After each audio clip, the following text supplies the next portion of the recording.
আলাইকুম ও রহমতুল্লাহি ও বারাকাত।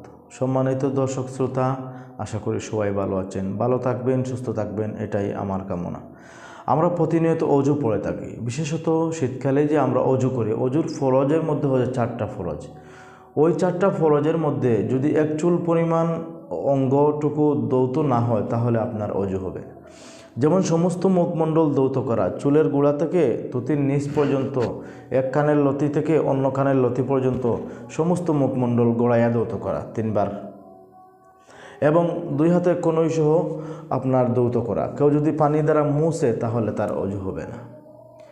তৃতীয়ত, আপনার মাথা মাসে করা 4 ভাগের 1 ভাগ, এক চুল পরিমাণ কম হলে কিন্তু হবে না। সুতরাং আমরা সমস্ত মাথা মোছা করতে পারি, আর একটি সুন্নত আদায় হবে।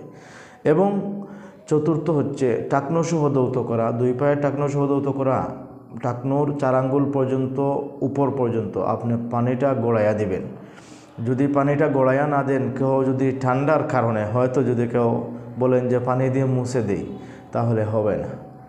বন্ধুরা, আমরা প্রতিনিয়ত অজু করি, আমাদের অজু এবং অজু হচ্ছে নামাজের শর্ত।